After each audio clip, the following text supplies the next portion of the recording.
Oh, those kids. It's crazy kids. Is Molly pretty fast? You know, she gets on the phone and I say, Molly, I got a problem. Now you don't have a problem anymore. It's like the other day she had never edited a video before, and I said, hey Molly, you know how to edit this video? She goes, let me figure it out. She's like, no, something like that. Oh, here we go. Yeah, here we go. All right, here we go. It's like, she just figures it out on her own. She should hire herself out. Well, kids, they grow up with this stuff. I mean, your daughter's probably the same way. She's probably even more advanced. She's pretty good. Yeah. Your kids grew up with it. Yeah. So they're really into it. You and I, I was 45 years old the first time I ever went on a word processor, 1997. We used typewriters until 1997. And wire copy, we'd rip off the wire. You type your thing and you maybe underline a few things in the wire copy. And then I'd take these carts and I'd stick them in a little cart machine, and then I'd get ready to play one, and I'd hit the little thing, and boom, it'd go, and then I'd plot it down. You're the expert at that, though. Yeah, I kind of liked it. I did that for years that way. For almost 20 years, that's how we did things. Yeah. So I got used to it, But I'm glad. I really liked it when we had the word processor. Oh yeah, because you make a mistake, you just kind of just clean it. Exactly. Yeah. Made life a lot easier, and also the discs. God, it was so much cleaner. Yeah. The audio was just. And then here with email and stuff, so much. Let's see. Looks like she's trying to reach me here. What's trying to reach you? Oh no, my sister. She wants to know what we're doing for Easter. I have no idea. Got to talk to the wife about that. That's her department, not mine. Yeah. You do a little Easter egg hunt with Molly? She's not that big on that anymore. I think last year was the last year. She liked it, but last year was like, she wasn't as big in the Easter egg. It's funny. Eva just bought some so she could hide them for our kids. That's funny. That's funny. Well, it's funny. Every year she does Easter baskets that are like little mini Christmas baskets. She's been doing it for so many years. Oh, that's cool. Yeah, kids are nice. 24 and almost 19 now. Oh God. Scotty, where are you? I'll give you a few more minutes here. Yeah, I don't think Scotty will let us down.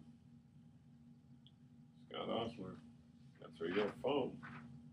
You haven't messed up.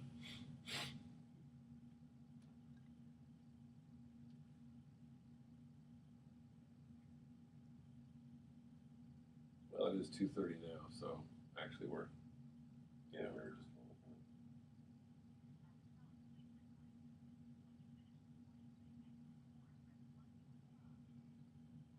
Herr Osler, this is Herr McGowan with Herr Brown. We haven't heard back from you, my friend. What is going on? I'm going to wait 5 minutes and I'll call you back. I also texted you. Let us know what's happening. And he said he had a meeting, but it was, he said it started at 1:30. Actually, he said, I should be done by 2:30. But I may have, so give him a few minutes. So what you been up to? Well, we just got back. Oh, that's right, yeah. How many games did you see? We saw 1.5. Well, I tell you, I am really worried about the Giants pitch. Samardzija looks horrible. Johnny Cueto is not pitching well. It looks like he may be hurt. Kane is hurt. Yeah. Now Madison Bumgarner's got problems. They're going to have to promote some of these kids. They got some really good kids. I think we're going to see some kids playing this year. Yeah. This guy, Williamson, looked pretty good. The outfielder? Yeah. Is it Mac Williamson? Yes. Or is it? Yeah, okay. Yeah, he looked pretty good. Yeah, they need another outfielder. They need a fourth outfielder. I mean, actually, they got Blanco, who's a decent defensive player. I think last year, too, he caught everybody by surprise. He had like 284 last year. Yeah. Had a good year. He did. And he can steal a base. Mm-hmm. So, I don't know. I'm just, it's so funny, though. This is the first time I don't really care about the Giants right now because the Warriors are so hot. I'm only paying attention to basketball. Until the season's over, I'm just going to Sure. I'm just not going to pay much attention to it. Well, it's kind of hard to get into. I mean, spring training is only it's fun, but it's a renewal of a tradition. So everybody sort of reverts back to when they were kids, I remember when I used to go, when they used to send me, that was a lot of fun. I mean, we get to hang out in the clubhouse for a lot longer than normal, and then in the seventh inning, you go down to the clubhouse during the game, and because most of the players were in there in the seventh inning, so it was kind of fun. You know who started spring training, don't you? God, I remember that one of the guys who really popularized it was John McGraw, but you know where he used to take the Giants for spring training? Texas. Oh. Yeah. Texas. That's what, and they practiced there for, God, probably 30 years in this place called Marlin Springs. Well, it was kind of up in the mountains. It was kind of up in the mountains. It was in a mountainous area. You know, it was actually a nice place, but it was just kind of an odd place to have spring training. I mean, there were other teams though that the practice nearby. Go back before John McGraw. Oh God, back in the 1890s or something. You know, in the 1870s or 70s, yeah. Cap Anson. Cap Anson. Your favorite. Well, you know, that guy was a great player, but he was such a racist. I know. He turned back the progress of baseball. Think about it. Baseball could have had Oscar Charleston, could have had Buck Leonard, could have had Josh Gibson. And think how much richer baseball would be. That's to me why, as much as I like Babe Ruth and Lou Gehrig and Joe DiMaggio, my era, the era of the 60s and the 70s is, to me, the best era of baseball. It always will be. Think about it. Look at Mays, McCovey, Cepeda, Koufax, Mantle, Aaron, Clemente, Whitey Ford. I mean, Pete Rose, yeah. You know, for all his faults, Pete Rose. And I mean, Pete Rose started in 1966. He was actually 63. Oh, 63, that's right. Yeah. He was actually 19 when he started. Rookie year. Yeah, 19 years old. And he cheated when he went through the minor leagues. He gave them his name or his birth date. He said he was born in 1943, and he was actually born in 44. Just so he could get that old Johnny. Yeah. All right, let's try Scotty again. We're waited 5 minutes. Come on, Scott. Good, you creep. You creep. I mean, he sent you a little text saying, hey, I'm late. Actually, you know, we can do our first 2 minutes. Yeah, let's go ahead if he doesn't answer.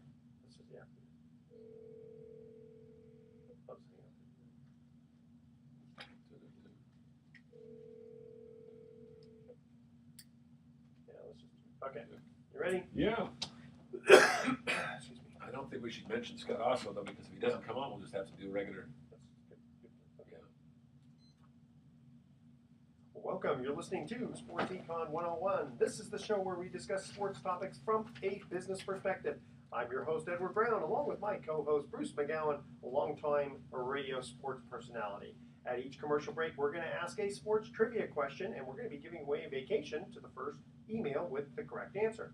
The vacations are not sponsored by the radio station, but by Lighthouse Resort and Marina, located 1 hour northeast of San Francisco. So for you people outside of California, you got to check them out at lighthouseresortandmarina.com. Now, my big question is, when do I get to go to the Lighthouse Resort? Always. Always? Always. I can do it anytime? Anytime you want. Jeez! Hey, you're my famous co-host. And the vacations are free. Their only request, they actually had to increase their cleaning fee to $100. Oh, my goodness. It's getting very popular, so they had to do that. All right, and let's see. Check them out. Again, lighthouseresortmarina.com. Today's trivia theme is going to be First Team, First Love. Ooh. All right. I think you're going to get at least 2 of these. Okay. Maybe you'll get all 3 of them. You never know. All right. On this show, we're going to also try to see if we can have some time to talk about a little Johnny football, Johnny Manziel. Poor guy. Yeah. Well, he did it all himself, right? Yeah. And then also Bryce Harper, the comments that he made too. Yeah. Get into that a little bit. That's a clown question, bro. Yeah. I used to say that. And that was the famous quote he had a couple of years ago. Well, somebody else said that. Somebody asked a question. He goes, "That's a clown question, bro." Well, at least he got the bro part in. Yeah. All right, this segment of Sports Econ 101 is sponsored by Pacific Private Money, providing mortgage investments that are still currently yielding, even in today's environment, still currently yielding over 8% secured by real estate. By the way, I've got my some of my IRA money there, and like clockwork, I get a check in my IRA every single month. Sweet. It doesn't get any more conservative than that. Check them out, please, at pacificprivatemoney.com. And you're listening to Sports Econ 101. Don't touch that dial because we're going to be right back. Yeah. All right, let's try Scotty. I'm going to try him. Let me try him one more time because maybe if he sees my number, he'll. Okay. Something. Come on, Scott. 237. Okay, here we go. Recents. Here we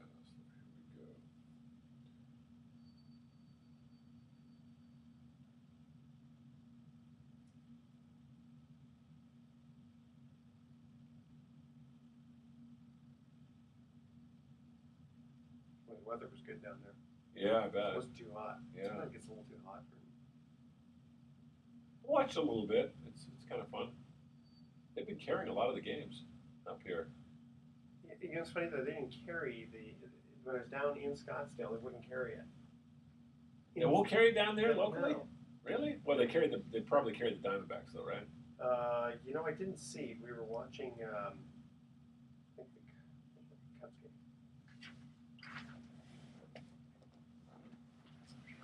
And the tickets are. Hey, Scott, it's Bruce. Wondering where you are, man. I'm going to give you a few more minutes, and then we're just going to have to go ahead and do our show without you. So we'll try you back. If I don't hear from you in about 10 minutes, we'll just go ahead and we'll do it some other time. Okay. Or, you know, we can at least record a segment. Exactly. Then, we'll do the first one. yeah, but let me try one more time on the. How soon do you want to go? Do you want to start soon? How soon do you want to start the next one? Yeah, you want to just go ahead and start? We'll just do it. We can, because we got a 9:45. Yeah, So let's just do tell that. them we'll call it back in 10 minutes. Okay, we've started with that.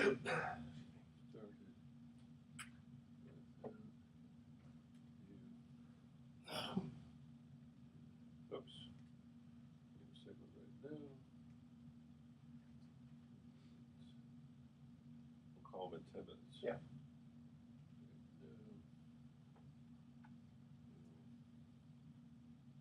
Oops. Excuse me.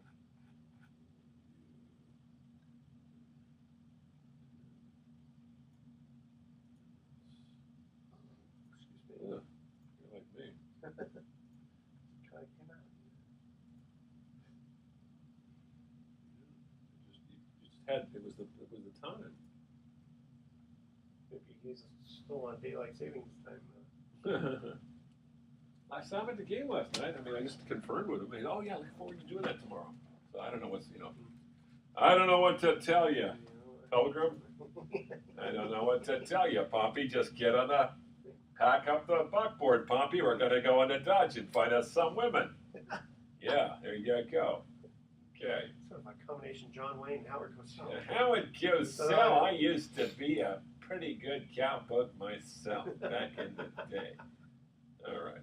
All right, you ready? Very good. Yes. All right. Well, welcome back to Sports Econ 101. I'm Edward Brown, your host, along with Bruce McGowan. Now, first thing I want to tell you, I just got back from spring training in Arizona. Nice. Now, we stayed in Tempe, okay? And fortunately, the Angels were playing the Giants in Tempe, so that was a nice, easy one. Right. And the next day, they were playing in Scottsdale. Okay. So we go to Scottsdale, didn't have tickets, and we decided to just go to like a local bar and maybe just. Can't you just buy tickets for the bleacher area? Or are they all sold out? Well, they were mostly sold out. Yeah. Actually, when we went to Tempe, when we went to Tempe, can you believe the tickets were $75 for spring training? They must be right behind the plate. No. I mean, these were the only ones available. Where were you sitting? We were down on close to, let's see, 15 rows from the field on way third base, way past third base. $75. So that's what you pay for a Giants regular season game. I know. I couldn't believe it. I remember, what they were, $25 or whatever, and the place was sold out. Well, you know what they say, it's there's a demand, so there's a demand, create more of a demand, make the tickets even scarcer. I don't know how. I don't want to get off on a tangent about this, but I'm wondering at what point do people say, I'm not going to spend that kind of money anymore. I guess it's out there. There are enough people that want to do it. And the thing is, not everybody's going to every single game. So it's a lot of people, it's like, this is a big deal, the one game they go to, or two games, or whatever they go to. Well, what we did was my son and I, we knew we didn't have tickets going in. We thought, we'll just buy them at the. Sure. We didn't expect them to be $75. So we're looking at each other and going, $75 for spring training? I mean, we literally went down there for spring training, but it was kind of a father-son thing.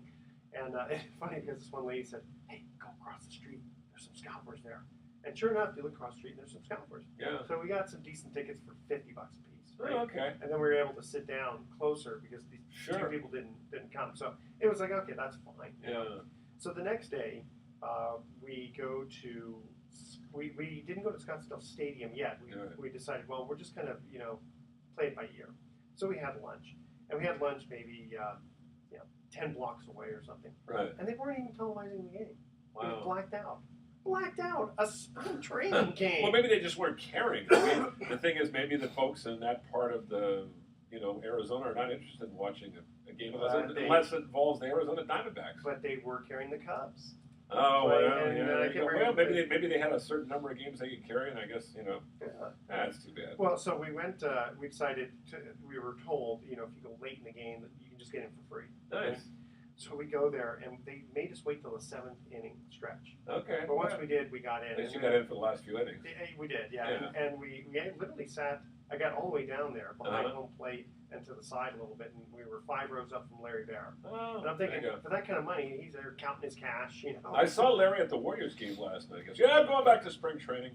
The spring training is a lot of fun. My most vivid memory of spring training is one of the first games I ever covered in 1992. Ken Griffey was going to be his first full year. He had played a little bit the previous year. And Tiny Felder, sure, nicest guy in the world, little kind of reserve outfitter from Richmond. Really nice guy, just, hey man, how you doing? Good to see you. Decent player. Yeah, decent player. So he was like my buddy, when in 1991 when the Giants stunk, I'd always go to Tiny Felder because I could get a quote after the game. Well, so Tiny sees me. He's in the Mariners camp now. He's wearing the Mariners uniform. Hey man, how you doing? I'm in the Mariners clubhouse. I said, I'm looking for Ken Griffey. He goes, oh, he's over here. Come on.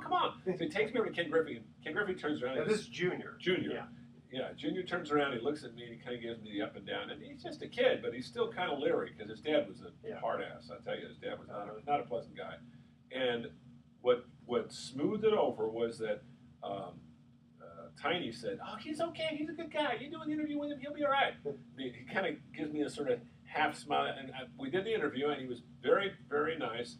And from that point on, I wasn't Ken Griffey's buddy, but every time the Mariners would come to town, he'd always say hi. And you want to do something? Oh, yeah, well, I'll give you 5 minutes, whatever. So I had this great entree with Ken, thanks to Tiny. Wow. Yeah. So I'm just wondering, like, when he gives you the up and down, and he thinks and then Tiny says, you're okay. Yeah. I mean, what does that mean? That means that you're not going to ask embarrassing questions? Ask embarrassing questions, or just bother him too much, It's like, I think I was telling you on the telephone recently, I was at a Warriors game. Now, this is a much different situation, but still, when you sit down with a celebrity and you kind of feel a little awkward, or you're in their space. Like last night, I was at the Warriors game.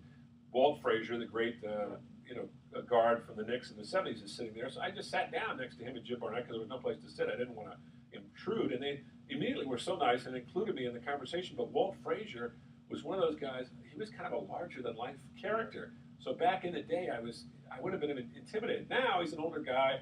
But it's interesting, when you're in that company of somebody like that, it can be a little strange sometimes. Is he still sporting the mutton chops? Oh yeah, he's losing the hair up top. He's still wearing the colorful clothes. I think he always was losing his hair. Yeah, he was. But just boy, you talk about a nice fellow. Now, there's a nice guy. He's funny. He says we're not gonna play too well against you guys tonight. And Barnett, who's our broadcaster, Jim Barnett, former teammate of his, says, how come? He says, well, Jim, we played 6 games in 8 days on the West Coast, and we've only won one of them, and we're tired. We want to go home. Says, I'll tell you what I'll do, though. I'm going to tell a lot of good stories tonight. Which we're going to get into. Yeah. Which is Walt associated with the Knicks? Yeah, he's their color announcer. I'm not sure if I don't know if that's all he does. He's probably like Jim Barnett. He just does the TV analyst, which is a pretty full-time job. When the basketball season's going, you're doing 3 or 4 games a week, so and you're traveling, so it's it. I appreciate our guys out here. Bob Fitzgerald, who I really like. I love his comments, and he does. I think he does a great job. And then Jim is so knowledgeable about the game and passionate. Yeah. And he was an interesting story about Jim Barnett. Played 10 years in the NBA with 6 different teams. And here, listen to the players he played with. He broke in with Bill Russell. He played with, at the end of his career, he played with Walt Frazier and Earl Monroe backing them up. Played with Julius Erving with the Sixers, was out in San Diego and played with Elvin Hayes, was up in the Bay Area and played with Rick Barry, was up in Portland and played with Bill Walton. I mean, this guy. Yeah, I never heard any of those guys. And then also played in New Orleans. I forgot New Orleans. He played in New Orleans with Pistol Pete. He told me Pistol Pete would have been the greatest guard, but he just, for some reason, something happened when he got to the NBA. He was a good player, but he never really fulfilled his potential. And the interesting thing about Pistol Pete, he did win a ring with the Boston Celtics as a backup player. Remember, he and Bill Walton both won rings after having great careers elsewhere. Walton won his, I think, in '87. Maravich, I think, in '85. Didn't Walton win with the with the Blazers? Yeah, okay. yeah. But he was a backup. He was a backup player and a very good guy off the bench. That's why the Celtics were so good. But I mean, man, talk about playing with some great royalty. Well, and doesn't Pistol Pete still have the record of average 45 points a game? Well, yeah, it was something crazy. I mean, he in college, yeah. In the pros, he just for some reason he was kind of. I think in the old that he came up at the time the ABA was still around, so he would have been a great ABA player, because he had all the trick moves, but he was. I don't think the NBA was. But Jim Barnett told me the NBA wasn't ready for Pistol Pete, and Pete just didn't make the adjustment, and it's unfortunate. Then he died young. He was only 42. He was out of basketball by that time, but he had a heart attack. But it's interesting because out here Steph Curry has not the same kind of moves, but he's definitely ready. He's ready for the NBA. He's the MVP. You know what's amazing about Steph Curry? You watch him today, and he had a great year last year, but he may be the only NBA MVP who is up for being the most improved player. Yeah, he's that much better. Yeah, he's amazing. What amazes me, not so much the three-point shots, not so much the quick hands on defense, it's the moves he makes in between all the trees, and then these little soft, cross-under shots and feathery touches, little flip shots. I mean, and at the last second, deciding does it go high off the glass, or and which spin from where he's going to do it. What I love watching the most, he and Andrew Bogut have a routine, and they do it at least twice a game, where he just floats a perfect pass right over the net, and Bogut just sweeps in and takes it and just jams it in. So the question so they don't call it goaltending. Because it's an offensive player through an out. Yeah, that they rarely call goaltending on a guy taking the ball over the rim and dumping it in. What they usually do is when it's bouncing around up there and it looks like it's and it actually is on the rim and a guy tips it in. Yeah. If it's over the rim, a lot of times they just let it go. Yeah. All right, it has to be literally sitting on the rim, and then they can't ignore it. They can't ignore it. Exactly. Okay, here's our first trivia question. Again, the theme is first team, first love. You better get all of these. Okay. Toronto Blue Jay Joe Carter was a World Series hero when he hit his Game 6 walk-off series home run in 1993. Which team gave Joe his first chance to wear a Major League uniform? Good one. All right, stay with us. You're listening to Sports Econ 101. We're going to be right back. That's a good one. I think I have the answer to that. All right, Scotty. See, I thought I knew the answer, and I was wrong. 250. What happened? This is how it goes, Sale. What happened? I was waiting for Scotty. He's not on. Maybe he'll do next week. Huh? Maybe he won't go at all. Maybe he hates my guts. We're always very nice to our guests. I always want them back. I don't think Jim Barnett likes me. Oh, he was just in a grouchy mood. He's funny. He's kind of curmudgeon. I always tease him about that. He's a curmudgeon. I'm really Scotty a funny message. Okay. Scotty, this is how it goes. So we're very upset with you, my friend, for snubbing us on the Bruce McGowan Edward Brown Sports Econ 101 show. Very, very disillusioned and disheartened by your nonchalant attitude. And I just want to say, I will not call you anytime. You know what? Have them call this number, and if we're in the middle, we'll just interrupt it. What's the number? 415. 415. 451. 60. 99. Extension 102. Extension 102. Again, 415. 415. 415. 451. 451. 60. 60. 99. Extension 102. Extension 102. Give us a call. We'll put you on the air. All right. What happened? I guess something must have come up. Yeah, maybe his meeting went on a little bit. We're having a good time. We're having a good time. Yes, we are. We are having a good time. Okay. All right.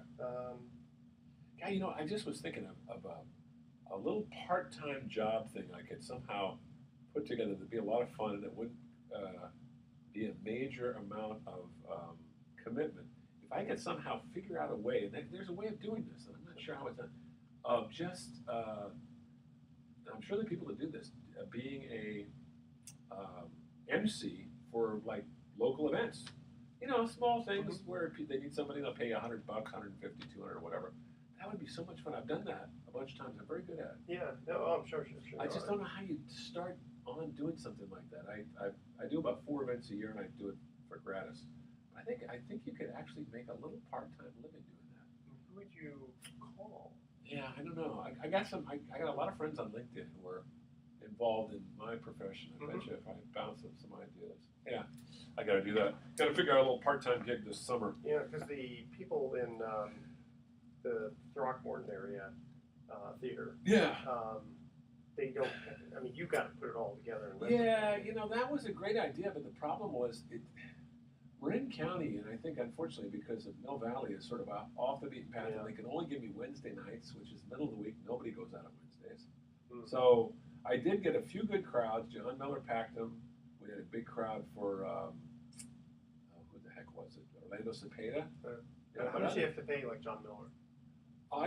It was so funny. He didn't even ask me for any money. So I gave him a free dinner. And he was fine with that. And a couple other guys like Jim Barnett, I gave him $300.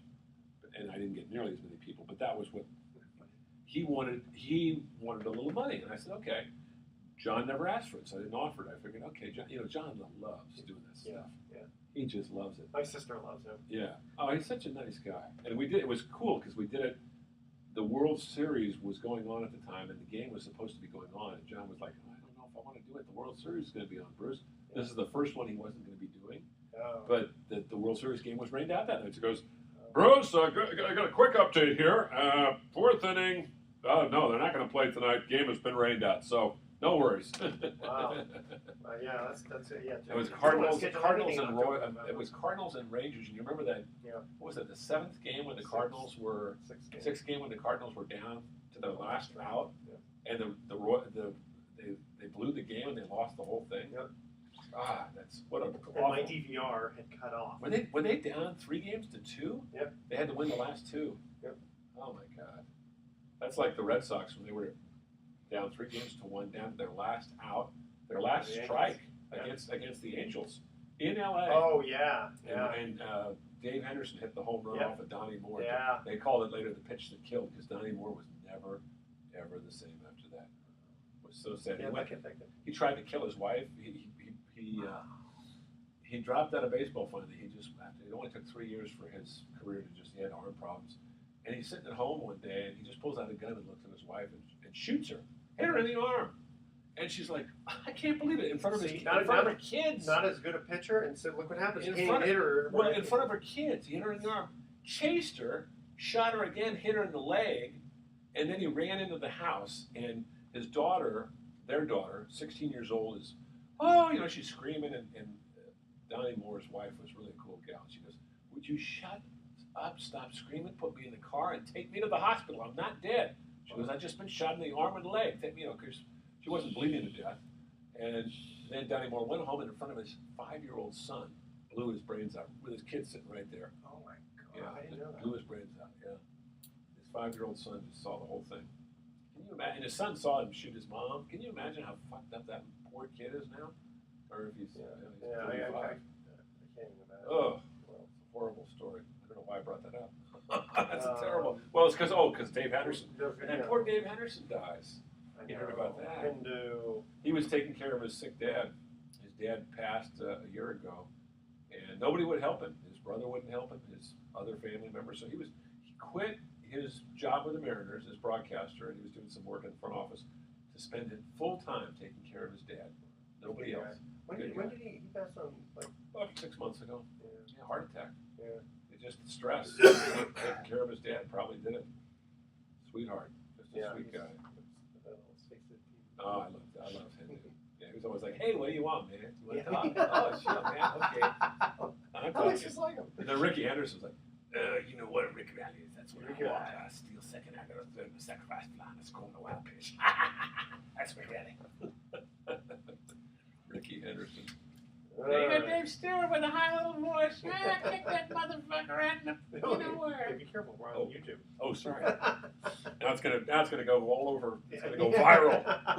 At least make sure it doesn't on here. That's yeah. Gotta be careful what we say here. I forgot about that. Sure. Yeah. Okay, are you ready? I'm ready. A little Johnny football with Bryce Harper. Yeah. And hopefully Scott will.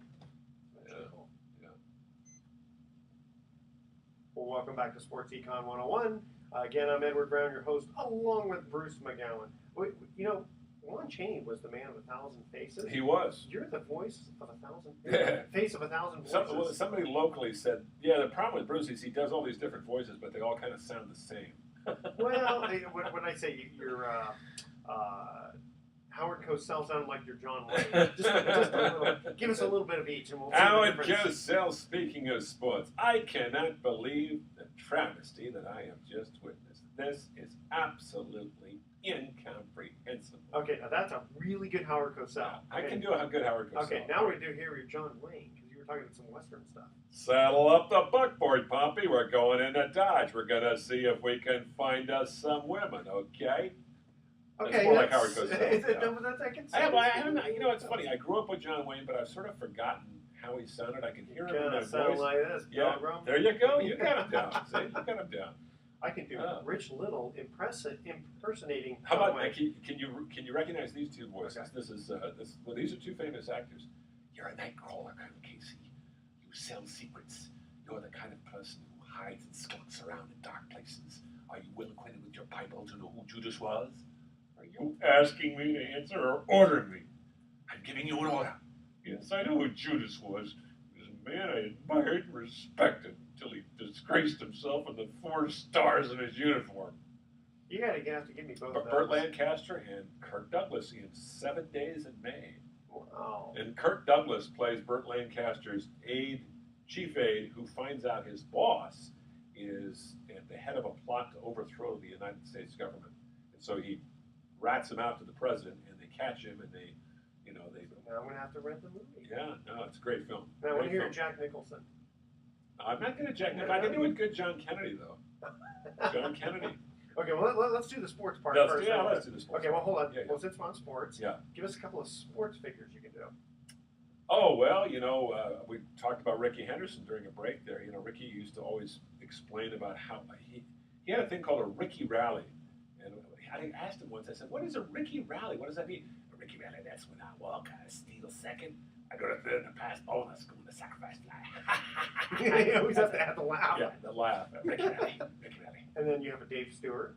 Well, Dave Stewart's kind of high like this. You know that guy threw a shot at me when I was at the plate? I kick his beep, boop, boop. And you know what? Dave Stewart's doing a nice job, by the way, with the Arizona Diamondbacks, working with Tony La Russa. He's the general manager. Tony is the president of baseball operations, former Oakland A's. Wow. Never discount what they could do. I'm very leery about the Diamondbacks this year because even though they brought in Greinke and improved their pitching staff, look what San Diego did last year. It didn't work for them. I'm not.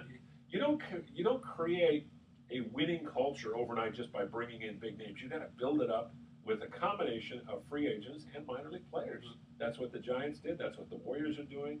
A little different Warriors, though, because you have people playing together. Yeah. Baseball's a little different. It is. It's more of an individual sport. It is. Yeah. But basketball, we're watching a special team right now in the Warriors, and I think they're revolutionizing the game, not only because of the way they play it, with the palpable joy, but it's just there's something about what they're doing is old school. It's the way the game was played when you and I were kids, back in the 70s and 80s. Yeah, passing and backdoor cuts, and just a lot more emphasis on defense and none of this one-on-one isolating, nonsense. I guess it seemed like in the 80s there was a lot of the one-on-one. That sort of started in the 80s and 90s, and it actually, Michael Jordan, I think, unwittingly began this whole trend because he was so much better. All the kids, I want to be like Mike. It was the thing, and so you saw more of the street ball become part of the mainstream, which I think really hurt basketball. So how much of it is ego and how much of it is money from the standpoint of, I can show everyone what I can do one-on-one. Money is a goal, a means to an end, but I think it's the performance thing, wanting to be center stage. There's something very about basketball, I think, especially because the guys are so much closer to the fans. They don't wear any hats or helmets, so we can see their faces, and they play the entire game. Baseball player, you see them at bat once every four times a game. And then the outfield, they may get some balls hit. Football players are 22 guys on the field. The only guy you might recognize is the quarterback, And in hockey, they're moving so fast, and they're in these shifts every 3 minutes. They're off the ice. Your boxing's the only one you can also tell. Yeah, no, it's true. I mean, I think that's why a lot of the players in the NBA have been so marketable. You know, the Michael Jordans and now the Steph Currys. Their faces are recognizable, and their names. You know, they you don't even have to mention the full name anymore. You know, it's Jordan Steph. or Steph or Magic or Bird. You know? So what do you think? If Steph wasn't as nice a person in general, you know, off the court and all that kind of stuff, do you think that his you know, his jerseys and anything associated with him would be sold as much around? Like he's cheered. I mean, every time he goes to play on the road, they're rooting for him. I think probably they would still be unless he was a jerk. If he was just kind of like Michael Jordan, who was an okay guy but nothing special, because he does things on the court that are so mesmerizing. Now the fact that he's a nice guy, a homebody with a beautiful wife and 2 kids, and you know is into his church and into his family, and is just a decent all-around guy. I think that's just like a cherry on the top. I really do. Also, what about the fact that he's you know, point guard?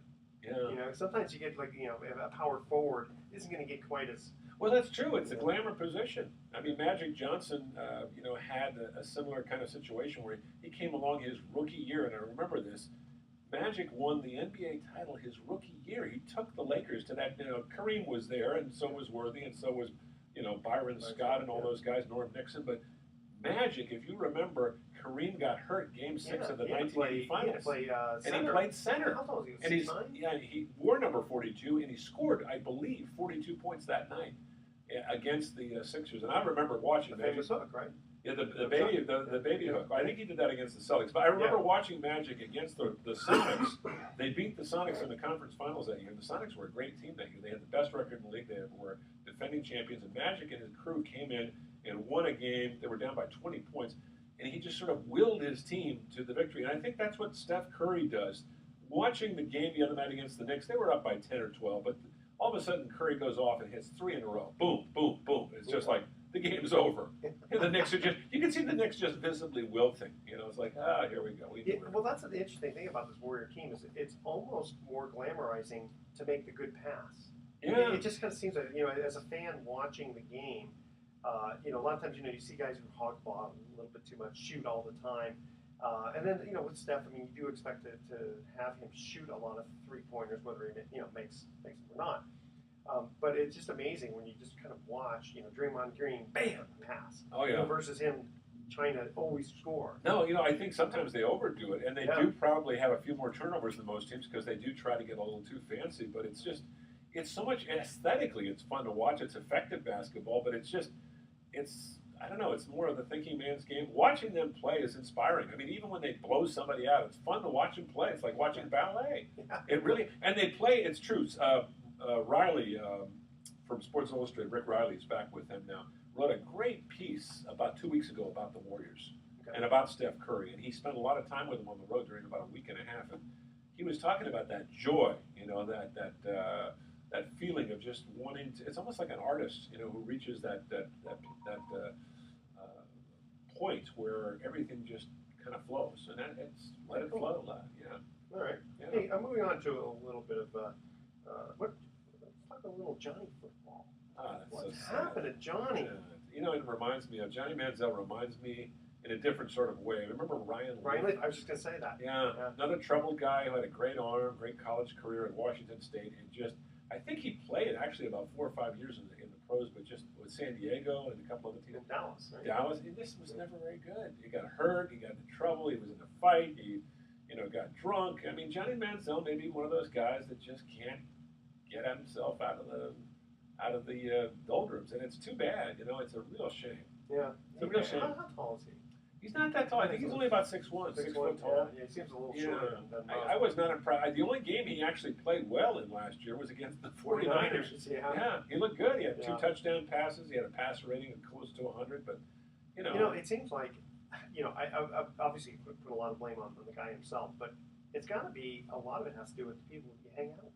Well, it is, and it's a lifestyle, and who knows? You know, it's unfortunately it's part of your upbringing. I think with Johnny Manziel. Now, I don't know the terms of his contract. I'm guessing that Cleveland probably paid him off a fair amount to get rid of him. And I would think if another team wants a chance, take a chance on him. I don't think they'll have to pay him very much. So I would not be at all surprised if he resurfaces, given how few good quality quarterbacks there are in the NFL this year, and how most teams, even if they got a good quarterback, are like scared to death they're going to lose that quarterback. I mean, just look at the 49ers who are going into next year with Blaine Gabbert. I mean, he did okay, but is he going to be the long-term answer? And you got Colin Kaepernick, who's not coming back. So it's, there are not that many teams out there with great quarterbacks. What's the update on Colin? From what I understand, his agent and he absolutely do not want to play in San Francisco next year. They just don't want to. They don't want to revisit that, and I don't blame them. I mean, there isn't a lot of. I mean, would it be as a backup quarterback? Well, it's not even that. I think it's just the whole. It just all went south for him, and it's partly his fault, and partly I think the 49ers' fault. The 49ers have become, sadly, in a short 2-year, 3-year period, they have become one of the most dysfunctional franchises in football. And I think this is one of the reasons why you didn't see any major acquisitions through free agency by them. Everybody was saying, why aren't they making any moves? I don't think anybody wants to come to play for them right now. I really do. That ain't good. No, it's not good. All right, we're going to cut to our second trivia question here. Again, first team, first love. Oh, wait a minute. Did you give me the answer? I didn't. I was going to answer. The answer was Joe Carter. First team. We gave him a chance to play. It was I believe the Cleveland Indians. That's what I thought. Yeah. No, it was the Cubs. Of course, that's right. He was traded. I forgot about that. Yeah. Because also forget he played with San Diego. That's right. He played with Toronto. And the Giants. With the Giants. He concluded his career with the Giants. He did. Okay. Yeah. The Boston Red Sox came out of their World Series dry spell by skunking their opponents in the Promised Land in 2004 and 2007. Their series MVP in 2004 was Manny Ramirez. Which team did Manny Ramirez begin his career with? Okay, I think you know that one. I know. Stay with us. Sports Econ 101. We'll be right back.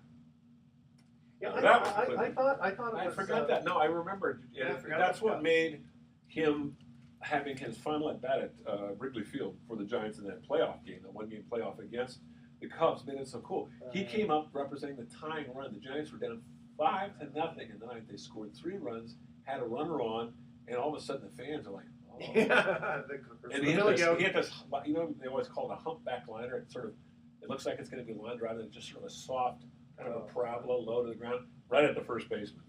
And Rod Beck, I remember, was so excited because he was on the mound for the Cubs. And a half an hour after the game, he came out of the field drunk as a skunk with a big old bottle. Big old, what do they call it? A big champagne bottle. They call it they have an expression. Magnum. He's got a big Magnum. He takes a big sip. I was standing in the dugout, on the other dugout, and he looks over there and he takes the bottle by the neck and he throws it over towards the Giants dugout. They're all gone by this time. He goes, "Fuck you!" like that, because he was pissed off. They cut him loose. Yeah, it's Marilyn used to call him. My sister used to call him Scruffy. Oh, he was a great guy. His wife is a friend of mine on Facebook, and she's just a sweetheart. He just killed himself with booze. Yeah, it was nicest guy. Really? Nicest guy you ever met. Great guy. Wore his heart on his sleeve. He would talk to you, win or lose, and if he lost a really tough game, his eyes would get all red. His voice would quaver. He really got into it. Very much. That's why perished.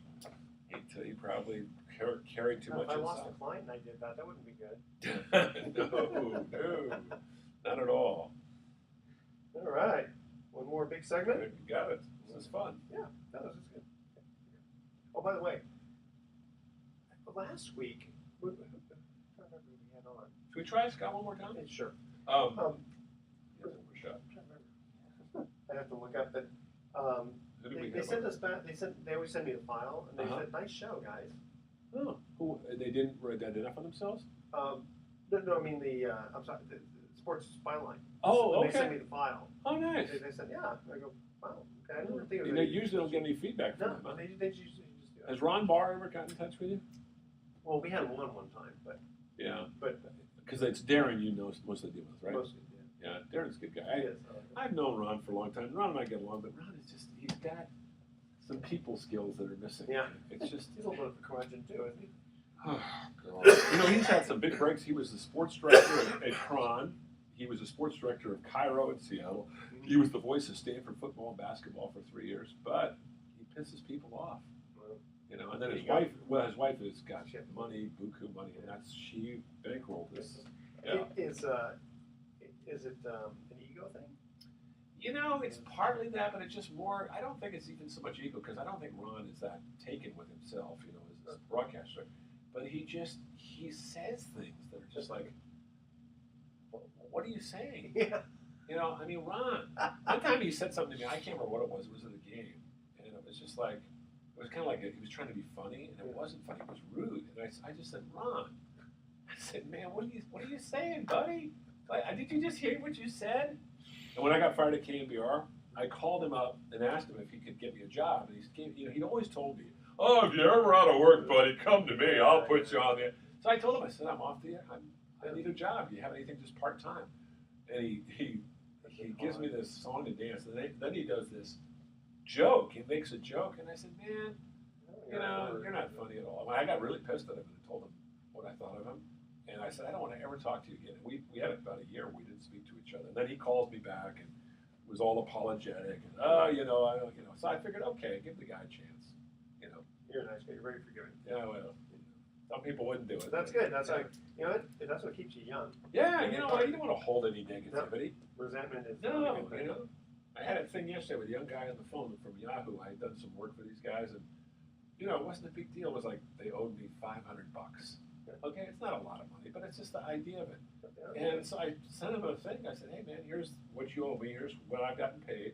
Could you send me the money? Oh, you're going to have to send me a list of all the games and all the guests you got for every game. I said, where is this coming from? You know, out of the blue? You're asking me this out of the blue? You know, what's going on? Oh, no, that's the way it's done here. And I said, well, why didn't you tell me that 7 months ago? I would have billed you properly. We wouldn't have this problem. And I was like, oh. And I thought, okay, he's just a kid. Don't bust his balls, you know. I could tell he was only like 24, 25. He doesn't know any better. Exactly. So I called him back. I said, look, don't worry about it. It's okay. I'll take care of it. You know, I'll do it. I'll do it. I'll send it. But I mean, you're still going to get paid, though. I'll get paid. Yeah, it just kind of pisses me off that I have to go through that. It's not that big a deal. I mean, he's not just giving you an excuse, is he? No. I mean, he's got no reason to. It's like $450 for Yahoo. I mean, Christ Almighty, what do they fight? And that's what he owes me, $450. You know, it's just for some work I did. You know. Tough business. Yeah. Okay, here we go. go. Well, welcome back to Sports Econ 101. I'm Edward Brown, your host, along with Bruce McGowan, my famous co-host. We cut to the second commercial break where we asked this trivia question. The Boston Red Sox came out of their World Series dry spell by skunking their opponents in the Promised Land in 2004 and 2007. The series MVP in 2004 was Manny Ramirez. That's I right. can't remember who was the MVP in 2007. 2007, that's a good one. Well, I know they won in 2007. They beat the Rockies 4 straight. 2004, they beat the Cardinals 4 straight. Yeah. And then they beat the Cardinals again in 2011. Yeah. So that's amazing. Okay. Two very different teams. Sure. Yeah, really. I can't remember. We'll have to ask the audience. Yeah. Okay. 2007. That's 2007. It was wasn't Big Poppy. No, I don't think so. It wasn't. I don't think it was Euclid. Might have been Euclid. Might have been Euclid. Maybe it was Yeah. Euclid. Okay. So here's the question: which team did Manny wear to begin his career with? Well, it was Cleveland. That's Yeah, correct. Yeah, he and Bartolo Colon, who is still playing today. Oldest player in baseball, by the way, 45 years old. Started at Cleveland. As a matter of fact, mid-'90s, that was a great team. They went to 2 World Series, and they should have won. They should have won against Atlanta. They should have won against Atlanta, and they should have beaten the Marlins. They had that game, and Jose Mesa gives up the big game-winning hit to Edgar Renteria. They had that game won. So, boy, Good. yeah. So, still staying on to baseball here. Bryce Harper. Yeah, what a He character. made some comments. Yeah, I don't know what is going on with that kid. I hate to use the term red ass, but you hear that term used a lot in baseball. He's a classic young red ass. And Is that like a redneck who? Well, it's just somebody, no, it's not necessarily a redneck. It's somebody who's just always kind of, on edge or angry or kind of curmudgeonly. And you know who used to be that way was Jeff Kent. I never forget. I went up to Jeff Kent once before a game. He was a great player, by the way. He should be in the Hall of Fame. Played with the Giants for 6 years, so I got to know Jeff really well when he was there with Bonds. And they hated each other, by the way, those two guys. So I go up to Kent one time. He was always very agreeable to do interviews. Before the game, he's standing there, fully uniformed, getting ready to go out in the field. And I said, hey, Jeff, before you head out, could I talk to you for a few minutes? And he goes, I don't do interviews for the game, sir. And I said, Jeff, you've known me 4 or 5 years. You don't need to call me, sir. And he goes, oh, what should I call you? Beep, boop, beep, beep, beep, beep. Big smile, you can imagine the words he used. I said, no, actually, sir sounds good. Let's go back to sir. And then he kind of laughed. So, if I understand it correctly, Harper was harping on Yeah. Matt Williams, the manager, Yeah. about the lineup. Yeah. And the thing is, it's my big question is, how does that get in the media? Well, Bryce Harper's one of those guys. Unfortunately, he's a little bit of a live wire, and some guys they just don't have any filters. And I think in baseball, you find this is more the case than the other sports because until you get to the major leagues, you don't get any coverage. I mean, how many reporters cover college baseball or minor league baseball? There may be one or two. Yeah. I covered minor league baseball. There were maybe 3 or 4 people there for the big games. That were in. So they don't know how to handle themselves. And unlike football and basketball players who are trained through the college level, most of them, these guys don't have any filters. And some of the best blowouts I've ever seen in the clubhouse were up. I've got all these tapes. I can't play them on the air, unfortunately, because there's a lot of profanity. Tommy Lasorda, classic stuff. I remember the great one was when somebody asked him, what did you think of Kingman's performance? He had 3 home runs that night off the Dodgers, and they killed the Dodgers. The Cubs did. Tommy looked up and he goes, "What did I think of his performance? I thought it was beep beep. You put that in your beep beep magazine. What did I think of his performance?" I mean, how can you ask me a question like that? What did I think of his performance? He had 3 home runs. He drove in 12 runs? You asked me what I think of his performance. I mean, he went on and on. I guess they get kind of. What do these guys run out of questions? Well, I think also it's what it is. They're around the reporters so much. They see the reporters more than they see their own family, and they're doing a lot of sitting. Baseball involves a lot of sitting and chewing in hot weather. You're away from your family. But what are the reporters like? I'm thinking from their end. What are they supposed to ask? So I know. Can you just give us comments about the game? You have to be. I think to be a good baseball reporter, you really have to not only know the game and love the game, but you have to roll with the punches. And most of the guys who cover the major leagues who are smart and have been doing it a long time, they don't have any problem. But it's the guys that come in and haven't been covering the team, and they see you for the first time. They go, "Where's he been?" All of a sudden he's asking me, "Who is this guy?" Yeah. That's who they don't like. Well, also if I can imagine the manager's always getting second guessed. Why'd you call a hit and run on that, or why'd you call straight steal on that? And I mean, it's not an exact science. No, it's not. It's interesting too. Back in the day, and I'm talking about early '80s when I was first really getting into covering major league sports. This is up in Seattle. We had a couple of lady reporters, one for the Mariners and one for the Sonics, and it was unprecedented in those days. There were hardly any women covering sports. And I remember the gal from the Sonics, not the Sonics, but the Mariners went in with me to the visiting clubhouse. It was the Milwaukee Brewers, and I remember they were just like, "Who? Oh, what's she doing in here?" And there was jock straps flying across the room, and "Get out of here!" And she went scurrying out the door and really embarrassed. And of course, the Brewers got in some trouble for that. But ball players are just cut from a different cloth. Baseball players, it's just a different sport. It really is a throwback sport in a lot of ways. And the athletes are kind of throwback athletes. They're not politically correct. They say things they shouldn't say. But you think that these guys, if they're so macho, they'd almost like welcome them. Well, now it's not a problem. Not a problem at all in any sport. There is a few guys that don't like it, but they pretty much I wonder how many female reporters get hit on. That's a good question. I think most players are smart enough not to do that. It's just not a good idea. And I think the women reporters generally don't want them to do it anyway because it of course undercuts their credibility. Yeah. So but it probably has happened a few times. I'm sure. Yeah. Let's face it. If you or I were a young guy and we're covering, say, some glamorous women's sport like figure skating or skiing, and one of the gals we're interviewing afterwards comes up and say, "Hey, would you like to have a drink or something?" You'd probably say, "Oh yeah, this would be interesting." Yeah, but like you said, there is kind of a double standard though. Like from the guy reporter, right? And like, sure, yeah, no problem. Well, no, I actually years ago I actually dated a woman basketball player from Stanford. It was funny. It was a total fluke thing. I was asked to do play-by-play of a game for a school that was coming up, USC, which had the great Cheryl Miller, and we're playing Stanford. This is before Stanford became a good team, and so I had to have a color person because I didn't know anything about Stanford basketball, and I didn't know that much about women's basketball. Somebody helped me out. So the Stanford women's coach said, "Oh, I've got my team co-captain is hurt. She can't play, and she'll be happy to sit up with you and do the color." So she sat with me and did the color, and she was just a sweetheart of a gal. And ended up going out with her a couple times. A real nice gal, and we're still friends on Facebook. She's a very successful real estate gal in Ohio, and she's got 2 kids that are college athletes. Wow. So she's How done tall is she? 6'3", And you're 6'5". 6'5". So Oh, she was okay. pretty So- tall. so- She could almost look me in the eye. She was a tall, but she was really funny. She had all the mannerisms of a guy, like all the funny little kind of jokes and the guy jocks have. But she was a woman, and she was a really attractive woman and really nice. And I had a great time with her. I was about 31 at the time. She was maybe 21, 22. So it was fun. Yeah, she was a great. She was just a really nice lady, nice young gal from the Midwest.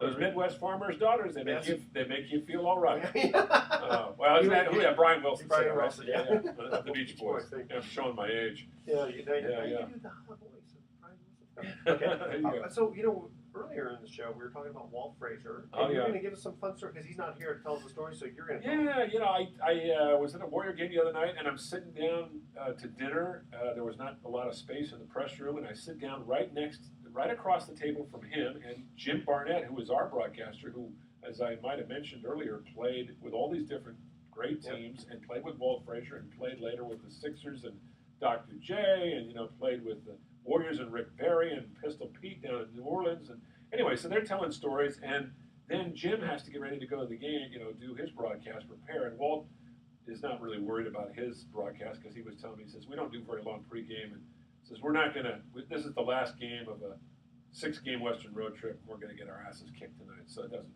he says, I prepared for this game. All I have to do, I've watched Steph Curry play. He says, but I've got a lot of stories that I've been keeping, saving up, and I'll use them tonight, because I know we're going to get our asses kicked. And of course they did. They lost by 35 points. But he was wonderful. He told me some great stories about Earl Monroe and Bill Bradley and Willis Reed and playing in the championships. And he was such a nice guy, and I thought, I'd never met Walt Frazier. Won one championship. He won 2. He won in 1970 and 1973. He played in the same backcourt with Earl Monroe, and of course I mentioned Bill Bradley and Dave DeBusschere and Willis Reed. I mean, they're just a great team. And Walt is still, he's got this charming smile and a personality, and just a really nice guy. One question I should have asked Jim Barnett, because he's been on our show a couple of times. Right. What's it like to get traded? How many times did 6 teams? He went to 6 different teams. He played with San Diego, Portland, the Warriors, Philadelphia, New York, and New Orleans. And think about the cities he got to play in: New York, New Orleans, Seattle. Portland, which is a real nice town, the Bay Area, San Diego, great cities. Yeah. San Diego Clippers. San Diego Clippers. He told a story.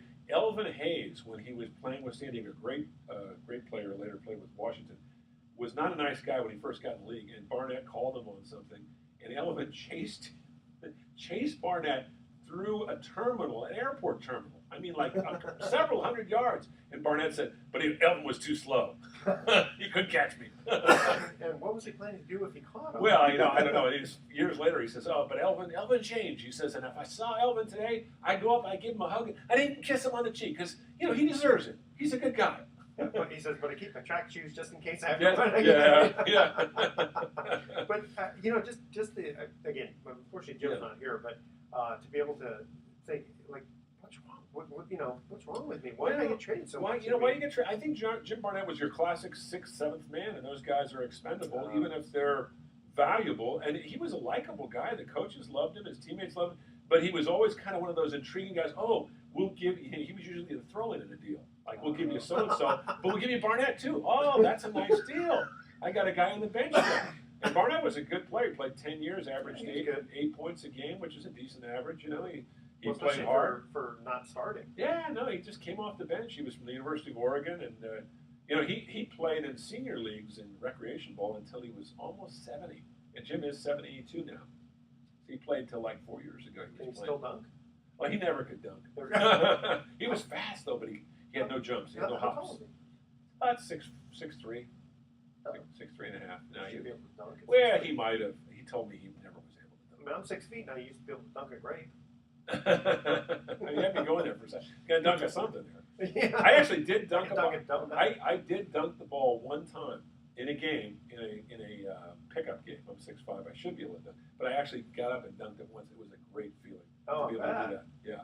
Well, it wasn't an alley-oop. No, it wasn't alley-oop. I just got under it, and I had the hops, and I got up, and and it wasn't very glamorous, but I get a two-hand flush, and I just thought, in your face. I did a facial. In your face. You know, it's funny. You think of, a lot of times they make these alley-oops look really easy, but you think about it, the timing actually. It's all about timing. It's been fun watching Andrew Bogut and Steph Curry perfect that art form, because what Curry does, Curry can anticipate exactly, and I think Draymond Green is the same way, and Klay Thompson's the same way.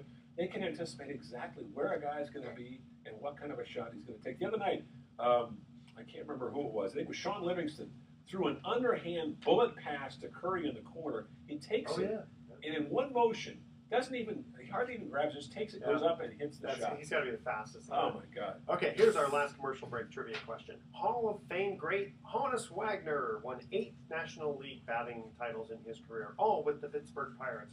However, he did not begin his career with the Pirates. What team did he begin his career with? Okay. Stay with us. You're listening to Sports Econ 101. When we come back, we're going to have some closing comments and some thoughts for the day. Don't touch that dial. Sports Econ 101. We'll be right back. Thoughts for the day. God, I'm not going to get that one. I have no idea who Honus Wagner played at besides Pittsburgh. Louisville? Some god-awful little town somewhere. It's interesting. Pacifics. There you go. It's interesting. I was watching the movie Recount, which is a great film about the Bush Gore presidency that was, and it's HBO, and it's Kevin Spacey and Tom Wilkinson. Tom Wilkinson plays James Baker, who headed Bush's team, and Spacey kind of headed Gore's team. He had Warren Christopher, the former Secretary of State, but the guy was just totally a wuss, and then he had to leave halfway through the deal. But that is such a fascinating film, how the quirks of fate changed because of 200 votes, that were not counted. I know. It's just amazing. The Hanging Chad. The Hanging Chad, I remember that one. The Hanging Chad. Okay, ready? All right. Close this video. This is fun. This is it's a good show. See if we can do it on our own. Yeah, we can. It's fun to have. It is fun to have guests. All right, here we go. Welcome back to Sports Econ 101. Last time for today, I'm Edward Brown, your host, along with Bruce McGowan. Third trivia question. Hall of Fame great Honus Wagner won 8 National League batting titles in his career, all with the Pittsburgh Pirates. However, he didn't begin his career with Pirates. What team did he begin his career with? Probably back in the 19th century sometime with some team like the Baltimore Orioles before they moved to St. Louis and then moved back to Baltimore. Actually, they moved to New York. I can't remember. Anyway, go ahead. What's the answer? The Louisville Colonels. Louisville Colonels, yeah. I was thinking of that. I know. Seriously, I was thinking of Louisville. But I gave you the poker face, so you didn't think that you had the answer. I knew it was a team that's no longer involved in Major League Baseball. Louisville's a neat town. Have you been to Louisville? Yes, I have, actually. It's a nice town. You been to the Kentucky Derby? No. I went to the Kentucky Derby. No, but the reason I was in Louisville is because my wife's family is very famous. Just outside of Louisville, there's a whole town called McAfee, Kentucky. How cool is that? After her ancestors. They settled west with Daniel Boone. With Daniel, you got to go to the Kentucky Derby Museum, best horse racing museum in the world. How many are there? Well, I don't know. I think it may be the only one, but it's the granddaddy of all horse races. But I got to cover the 1981 Kentucky Derby, won by Pleasant Colony. He also won the Preakness, but then the Belmont Stakes he did not win. You mean is there a Belmont Stakes History Museum? No, there's not. Okay. No. All right. Here's our thoughts for the day. Bill Clem, remember him? Oh, sure. The great umpire, yeah. There are 154 games in a season, and you can find 154 reasons why your team should have won every one of those That's games. right. That's back in the day before they expanded the schedule to 162. Yeah, but it was 154 for a long time. Up until 1961. Yeah, but it started, in the 1890s Yeah, or something? 1870s. 1870s with 154 games. Well, it might have been. There's a lot of traveling on trains back then. Yeah. Not everybody always talks about how glamorous it was. It was not glamorous. Oh, no. Not at all. No, those guys, it's awful for them. Awful. Okay. And Will Rogers, good man, said, when should a college athlete turn pro? Not until he has earned all he can in college as an amateur. That sounds like Will Rogers. That does. Tune in next week to Sports Econ 101. We're going to be discussing sports topics from a business perspective, giving away more free vacations for answering sports trivia questions. Thanks for listening. On behalf of our team, I'm your host, Edward Brown, and we'll see you next week. Good night, America. So long. Good. All right, good show. Good show. Well, you'll have to find out from old What Scotty happened, what Scott? happened to I him. don't know. He hasn't called me back either. This is Must weird. be a long meeting. This is very strange.